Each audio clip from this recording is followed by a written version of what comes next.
Live Maharashtra digital news, हक्कासाठी लढणाऱ्यांचा बुलंद आवाज।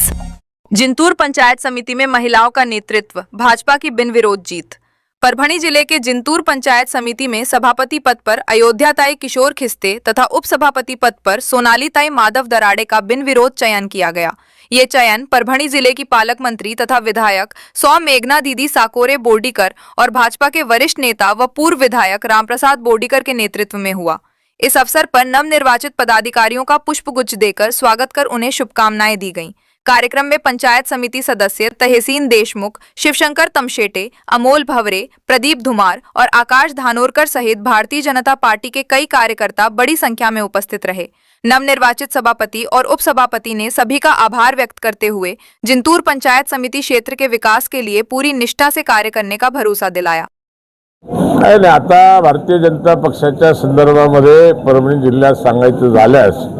तर येणाऱ्या सगळ्या निवडणुका हा भारतीय जनता पक्ष जिंकणार,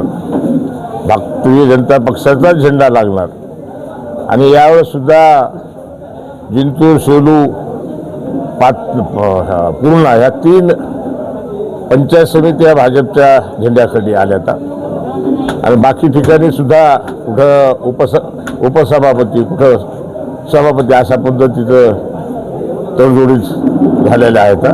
आणि यापुढे परभणी जिल्ह्यामध्ये भारतीय जनता पक्ष हा एकच पक्ष दिसेल एवढा विश्वास मला या निमित्ताने व्यक्त करायचा। नेत्या महाराष्ट्र राज्याच्या राज्यमंत्री तथा परभणी जिल्ह्याच्या पालकमंत्री आदरणीय मेघना दीदी यांच्या नेतृत्वामध्ये व तसेच परभणी जिल्ह्याचे आमचे खंबीर नेतृत्व, राजकारणाचे भीष्म पितामह आदरणीय बोर्डीकर साहेब यांच्या मार्गदर्शनाखाली पंचायत समितीची निवडणूक पार पडली व दणदणीत 14 सदस्य जिंतूर तालुक्यामध्ये भारतीय जनता पार्टीचे निवडून आले व भारतीय जनता पार्टी परभणी जिल्ह्यामध्ये जिंतूर पंचायत समिती सर्वात मोठी पंचायत समिती आहे आणि त्या पंचायत समितीची जबाबदारी त्यांनी सभापती पदाची जबाबदारी आमच्यावर सोपवली, त्याबद्दल त्यांचे खूप खूप आभार। आणि त्यांनी जी जबाबदारी दिलेली आहे ती जबाबदारी आम्ही एकनिष्ठ आणि पूर्ण ताकदीने सर्व जनतेचे पूर्ण कामं करू। 15 वर्षानंतर ग्रामीण भागातले जे सर्वसामान्यांचे प्रश्न आहेत ते नक्कीच आम्ही यशस्वीरित्या मार्गी लावून देऊ। आभार मानते मी, सगळ्यांनी मला सहकार्य केलं। मेघना दीदीच्या कर्तव्याखाली मी निवडून आले, पंचायत समितीचे सदस्य झाले,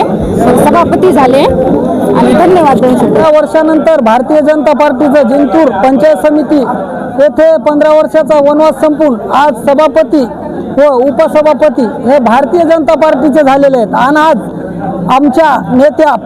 जिल्ह्याच्या पालकमंत्री सौ मेघना दीदी साकोरे बोर्डीकर व आमचे नेते श्री रामप्रसादजी बोर्डीकर साहेब व भाजपचे पक्षश्रेष्ठी यांनी जे माधव प्रभाकर दराडे व प्रभाकरराव दराडे यांच्या परिवाराने बोर्डीकर फॅमिलीशी जे एकनिष्ठता बाळगली आहे त्या एकनिष्ठता व माधव दराडे युवा मोर्चात असताना जे कार्य केले त्या कार्याच्या बदौलत आज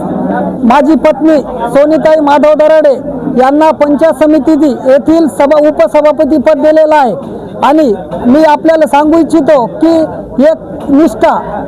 पक्षामध्ये व समाजात काम करताना एकनिष्ठेचं फळ काय असतं की आज मला उपसभापती पद देऊन हे एकनिष्ठे आज माधव दराडे किंवा माधव दराडेची पत्नी सोनाली दराडे उपसभापती नाही तर तमाम भारतीय जनता पार्टीचे एकनिष्ठ कार्यकर्ते आहेत। या सर्व एकनिष्ठ कार्यकर्त्याला आज आमच्या नेत्या रामप्रसादजी बोर्डीकर साहेब व आमच्या नेत्या सौ मेघना दीदी बोर्डीकर साहेब यांनी सर्व समाजासाठी एकनिष्ठतेला एक उदाहरण दिले की जे काम आपण काम करताना एकनिष्ठता बाळगता त्या एकनिष्ठतेला एक उदाहरण आम्ही येणाऱ्या जे 2.5 वर्षाचा आमचा कार्यकाळ आहे आम्ही मानधनी गणातून पंचायत समिती सदस्य असलो तरी संपूर्ण भोगाव जिल्हा परिषद सर्कलला माझ्या तळागाळातील नागरिकाला कुठेही कमी पडणार नाहीत व उपसभापती या नात्याने जिंतूर तालुक्यातील तमाम जनतेला एक आव्हान व एक विनंती करतो की आपण जो आपला जिंतूर तालुक्यातला शेवटचा बी घटकाचा नागरिक आहे त्यांना न्याय देण्यासाठी आम्ही पंचायत समितीमध्ये काम करू व आपल्या आमच्या पक्षाचं व आमच्या नेत्या रामप्रसादजी बोर्डीकर साहेब व आमच्या नेत्या मेघनादिदी बोर्डीकर साहेब यांनी विश्वास जो टाकलाय त्या विश्वासाला खरे उतरून सर्वसामान्य जनतेचा काम आणि फक्त काम हाच आमचा अजेंडा ठेवू आणि पुढे वाटचाल करू. जय हिंद, जय महाराष्ट्र.